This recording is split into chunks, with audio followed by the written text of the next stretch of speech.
ಕೋಟ್ಯಾಂತರ ಪುರುಷ ಪ್ರಯಾಣಿಕರ ಜೇಬಿಗೆ ಸರ್ಕಾರ ಮತ್ತೆ ಕತ್ತರಿ ಹಾಕೋದಕ್ಕೆ ಪ್ರಯತ್ನ ಪಡ್ತಾ ಇದೆಯಾ? ಹಾಗಾದ್ರೆ ಮತ್ತೆ ದರ ಜಾಸ್ತಿ ಆಗುತ್ತಾ? ಈ ಬಗ್ಗೆ ಬ್ರೇಕಿಂಗ್ ಅಪ್ಡೇಟ್ಸ್ಗಳು ಲಭ್ಯವಾಗ್ತಾ ಇದೆ. ಟಿಕೆಟ್ ದರ ಏರಿಕೆಗೆ ಸಾರಿಗೆ ನಿಗಮಗಳ ಮಾಸ್ಟರ್ ಪ್ಲಾನ್. ಬಸ್ ಪ್ರಯಾಣಿಕರ ಜೇಬಿಗೆ ಮತ್ತೊಮ್ಮೆ ಕತ್ತರಿ ಬೀಳುತ್ತಾ? ಟಿಕೆಟ್ ದರ ಏರಿಕೆಗೆ ಸಾರಿಗೆ ನಿಗಮಗಳ ಮಾಸ್ಟರ್ ಪ್ಲಾನ್. ಶೀಘ್ರದಲ್ಲೇ ಕೆಎಸ್ಆರ್ಟಿಸಿ ಬಿಎಂಟಿಸಿ ಬಸ್ ಚಾರ್ಜ್ ಭಾರಿ ಹೆಚ್ಚಾಗುವ ಸಾಧ್ಯತೆಗಳಿದ್ದಾವೆ. ಬಸ್ ಟಿಕೆಟ್ ದರ ಕನಿಷ್ಠ ಶೇಕಡ 25%, 12 ರೂಪಾಯಿ ಇದ್ರೆ 15 ರೂಪಾಯಿ ಆಗುತ್ತೆ. ಟಿಕೆಟ್ ದರ ಶೇಕಡ 25%. ಡೀಸೆಲ್ ದರ ಏರಿಕೆಯಿಂದ ವಾರ್ಷಿಕ 480 ಕೋಟಿ ರೂಪಾಯಿ ನಷ್ಟ ಆಗ್ತಿದೆ. ಶಕ್ತಿ ಯೋಜನೆಯ 5,000 ಕೋಟಿ ರೂಪಾಯಿ ಅನುದಾನ ಬಾಕಿ ಇದೆ. ಡೀಸೆಲ್ ದರ ಏರಿಕೆಯಿಂದ ಟಿಕೆಟ್ ದರ ಹೆಚ್ಚಳ ಆಗ್ತಾ ಇದೆ. ಅನಿವಾರ್ಯ ಅಂತ ಹೇಳ್ತಾ ಇದೆ ನಿಗಮಗಳು. ಯಾರಿಗೆ? ಸರ್ಕಾರಕ್ಕೆ. ಸರ್ಕಾರ ಇನ್ನೂ ಕೂಡ ಬಸ್ ಟಿಕೆಟ್ ದರವನ್ನ ಏರಿಕೆ ಮಾಡಿಲ್ಲ. ಈ ನಿಗಮಗಳಿರ್ತಾವೆ ನೋಡಿ, 10 ನಿಗಮಗಳು ನಮ್ಮ ಕರ್ನಾಟಕದಲ್ಲಿದ್ದಾವೆ. ಕೆಎಸ್ಆರ್ಟಿಸಿ, ಬಿಎಂಟಿಸಿ, ಬೇರೆ ಬೇರೆ ನಿಗಮಗಳು. ಈ ನಿಗಮಗಳೇನು ಮಾಡ್ತವೆ? ಸರ್ಕಾರಕ್ಕೊಂದು ಮೊದಲೇ ಸೂಚನೆಯನ್ನು ಕೊಡುತ್ತೆ. ನಮ್ಮ ಡಿಪೋದಲ್ಲಿ ಮೇಂಟೈನ್ ಮಾಡೋದಕ್ಕೆ ಸಾಧ್ಯ ಆಗ್ತಾ ಇಲ್ಲ. ನಿಮ್ಮ ಈ ಶಕ್ತಿ ಯೋಜನೆ ಬಂದು ರೀಚ್ ಆಗೋ ಅಷ್ಟರಲ್ಲಿ ನಮ್ಮ ಗಂಟ್ಲೆಲ್ಲ ಒಣಗೋಗಿರುತ್ತೆ. ದಾಹಕ್ಕೆ ಸರಿಯಾಗಿ ನೀರು ಕೊಡ್ತಾ ಇಲ್ಲ ಸರ್ಕಾರ. ಅಂದರೆ ಸರಿಯಾದ ಸಮಯಕ್ಕೆ ಪೇಮೆಂಟ್ಗಳು ಹೋಗ್ತಾ ಇಲ್ಲ ಅನ್ನೋದು ಈ ನಿಗಮಗಳಿಗೆ. ಶಕ್ತಿ ಯೋಜನೆ ಅದು ಫ್ರೀ ಟಿಕೆಟ್, 0 ಟಿಕೆಟನ್ನು ಹರಿತಾರೆ ಕಂಡಕ್ಟರ್ಗಳು. ಅದನ್ನು ಡಿಪೋದವರು ಕೌಂಟ್ ಮಾಡಿ ಇಟ್ಕೊಂಡಿರ್ತಾರೆ. ಒಂದು ಮಹಿಳೆಗೆ ಇಷ್ಟು ಟಿಕೆಟು ಕೋರಮಂಗಲದಿಂದ ಪೀಣ್ಯಾಗ ಹೋಗಿದೆ. ಈ ರೂಪಾಯಿಯನ್ನು ಸರ್ಕಾರವೇ ಕೊಡಬೇಕು. ಕೊಡುವಾಗ ವಿಳಂಬ ಆಗ್ತಾ ಇದೆ. ಜೊತೆಗಿಲ್ ಡೀಸೆಲ್ ಬೆಲೆ ಏರಿಕೆ ಆಗಿದೆ. ಹಿಂಗಿದ್ದಾಗ ನಮಗೆ ಹಣ ಬರುವ ಮೂಲ ಪುರುಷ ಪ್ರಯಾಣಿಕ. ಆ ಪುರುಷ ಪ್ರಯಾಣಿಕನ ಜೇಬಿಗೆ ನೀವು ಈ ಹಿಂದೆ ಅರ್ಧ ವರ್ಷದ ಹಿಂದೆ ನೀವು ಕತ್ತರಿ ಹಾಕಿದ್ರಿ, 3 ರೂಪಾಯಿ ಜಾಸ್ತಿ ಮಾಡಿದ್ರಿ. 3 ರೂಪಾಯಿ ಜಾಸ್ತಿ ಮಾಡಿದ್ರಿ. ಆ ಸಂದರ್ಭದಲ್ಲಿ ಅದೆಷ್ಟೋ ಜನ ಲುಂಗಿ ತೆಗೆದು ನೈಟಿ ಹಾಕ್ಕೊಂಡು ಬಸ್ಸಲ್ಲಿ ಹೋಗೋ ಪರಿಸ್ಥಿತಿ ಬಂದಿತ್ತು ಕಾಸಿಲ್ದಲ್ಲೇ. ಇದರರ್ಥ ಪುರುಷ ಪ್ರಯಾಣಿಕರ ಜೇಬಿಗೆ ಮತ್ತೆಷ್ಟು ಬಾರಿ ನೀವು ಕತ್ತರಿ ಹಾಕ್ತೀರಿ? ನೀವೇ ತೋಡಿಕೊಂಡ ಹೊಂಡ ಶಕ್ತಿ ಯೋಜನೆ ಅನ್ನೋದು. ಜನ ಯಾರು ಬಂದು ನಿಮಗೆ ಅರ್ಜಿ ಹಾಕಿರಲಿಲ್ಲ.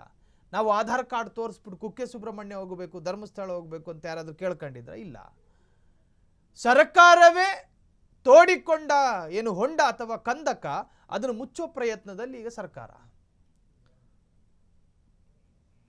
ಈ ಬಗ್ಗೆ ಹೆಚ್ಚಿನ ಡೀಟೇಲ್ಸ್ ಕೊಡೋದಕ್ಕೆ ನಮ್ಮ ಪ್ರತಿನಿಧಿ ರೋಹನ್ ಹಿರೇಮಠ್ ಫೋನ್ ಸಂಪರ್ಕದಲ್ಲಿದ್ದಾರೆ.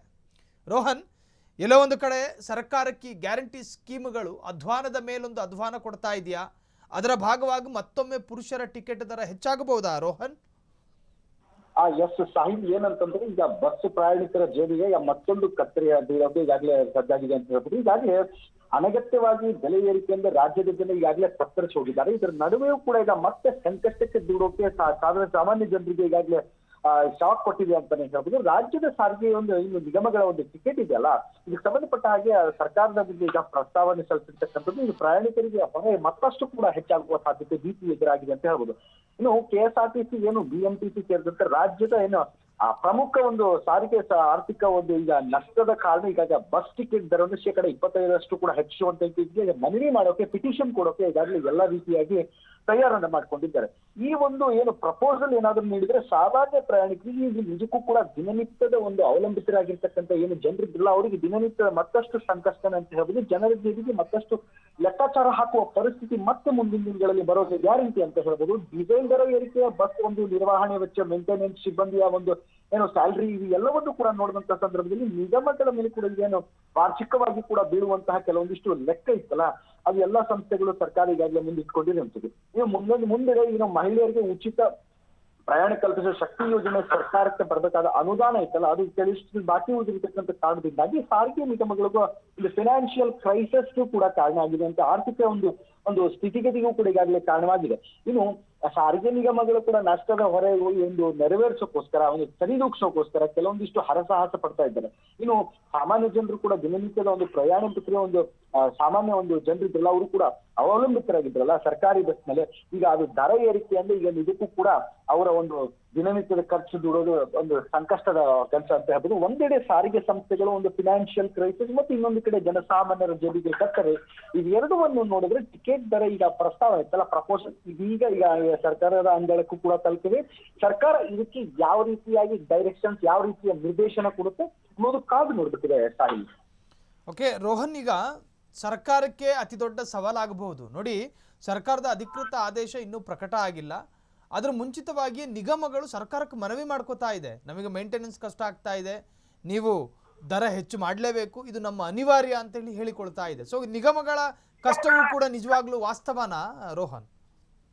ಸಹಜವಾಗಿಯೇ ಬರುತ್ತೆ ಸಾಹಿಲ್. ಏನಂತಂದ್ರೆ ಈಗ ನಿಗಮಗಳು ಅನ್ನೋದಕ್ಕಿಂತ ಸರ್ವೇ ಸಾಮಾನ್ಯಗೆ ಸಾಕಷ್ಟು ಇಲಾಖೆಗಳಲ್ಲಿ ಈಗ ಫೈನಾನ್ಷಿಯಲ್ ಕ್ರೈಸಿಸ್ ಈಗಾಗಲೇ ಒಂದೆಡೆ ಎದುರಾಗಿದೆ. ಈಗ ಹಿಂದಿ ಇರ್ತಕ್ಕಂಥ ಕೆಲವೊಂದಿಷ್ಟು ಕಾರ್ಪೊರೇಷನ್ಗಳಿಗೆ ನೋಡಿದ್ರೆ ಫೈನಾನ್ಷಿಯಲ್ ಯಾವುದೂ ಕೂಡ ಇಲ್ಲ. ಇನ್ನು ನಿಗಮದಲ್ಲಿಯೇ ಕೂಡ ಈ ರೀತಿಯಾಗಿ ಪ್ರಸ್ತಾಪವನ್ನೇ ಸಲ್ಲಿಸೋಕೆ ಸಜ್ಜಾಗಿರುವಂತದ್ದು. ಸಹಜವಾಗಿ ಕೂಡ ಈಗ ರಾಜ್ಯ ಸರ್ಕಾರ ಎಲ್ಲೋ ಒಂದ್ ಕಡೆ ದಿವಾಳಿ ಆಗಿದೆಯಾ ಅನ್ನುವಂತಹ ಪ್ರಶ್ನೆಯೂ ಸಹಜವಾಗಿ ಇಲ್ಲಿ ಬರುತ್ತೆ. ಒಂದೆಡೆ ಈ ನಷ್ಟದ ಲೆಕ್ಕಾಚಾರವನ್ನ ಸರಿದೂಗಿಸೋಕೆ ಸಾರಿಗೆ ಏನು ನಿಗಮಗಳ ಮತ್ತೊಂದು ಬೆಲೆ ಏರಿಕೆಯ ಹೊರೆ ಇವೆರಡು ಜನಸಾಮಾನ್ಯರಿಗೆ ಹೇಗೆ ಬ್ಯಾಲೆನ್ಸ್ ಹೇಗೆ ಸಮತೋಲನವಾಗಿ ತೆಗೆದುಕೊಂಡು ಹೋಗ್ತಾರೆ ಅಥವಾ ಇದರ ನಡುವೆ ಟಿಕೆಟ್ ದರ ಏರಿಕೆಯ ಒಂದು ಪ್ರಪೋಸಲ್ ಸರ್ಕಾರಕ್ಕೆ ಈಗ ಹೊಸ ಈಗ ಒಂದು ಸವಾಲಾಗುತ್ತೆ. ಯಾಕಂತಂದ್ರೆ ಡಿ.ಕೆ. ಶಿವಕುಮಾರ್ ಅವರ ಒಂದು ಅಧಿಕಾರ ವಹಿಸಿಕೊಂಡ ನಂತರ ಈ ಪ್ರಯಾಣಿಕ ದರ ಇದೆಯಲ್ಲ ಇದನ್ನ ಏರಿಸೋದ್ರಿಂದ ಜನರಿಗೆ ಯಾವ ರೀತಿ ಪರಿಹಾರ ಕಂಡುಕೊಳ್ತಾರೆ ಅಥವಾ ಪ್ರಯಾಣಿಕರ ಜೇಬಿಗೆ ಹೊರೆ ಹೇಗೆ ಬೀಳದಂತೆ ಹೇಗೆ ತಡಿತಾರೆ ಅನ್ನುವಂಥದ್ದು ಇದು ರಾಜ್ಯ ಸರ್ಕಾರಕ್ಕೆ ದೊಡ್ಡ ಒಂದು ಕನ್ಫ್ಯೂಷನ್, ಇದರ ಜೊತೆಗೆ ಒಂದು ದೊಡ್ಡ ಸವಾಲ್ ಅಂತಾನೆ ಹೇಳ್ಬೋದು. ಆದ್ರೆ ಸ್ಟೇಟ್ ಗವರ್ಮೆಂಟ್ ಇವರ ನಿರ್ಧಾರಕ್ಕೆ ಈಗ ಚಿತ್ತ ಎಲ್ಲರಿಗೂ ಮೆಚ್ಚಿದೆ ಅಂತ ಹೇಳ್ಬೋದು. ಟಿಕೆಟ್ ದರ ಏರಿಕೆ ಆದ್ರೆ ರಾಜ್ಯದ ಲಕ್ಷಾಂತರ ಜನ ಈಗ ಪರಿಣಾಮ ಬೀರೋ ಸಾಧ್ಯತೆ ದಟ್ಟವಾಗಿದೆ. ಸರ್ಕಾರ ಮುಂದಿನ ಹೆಜ್ಜೆ ಯಾವ ರೀತಿಯಾಗಿರುತ್ತೆ ಎಂಬುದಂತೂ ರಾಜ್ಯದ ಜನ ಈಗಾಗಲೇ ಕಾದು ಕುಳಿತಿದ್ದಾರೆ ಅಂತಾನೆ ಹೇಳ್ಬೋದು ಸಾಹಿಲ್. ಥ್ಯಾಂಕ್ ಯು ತಮ್ಮೆಲ್ಲ ಡೀಟೇಲ್ಸ್ಗೆ ರೋಹನ್.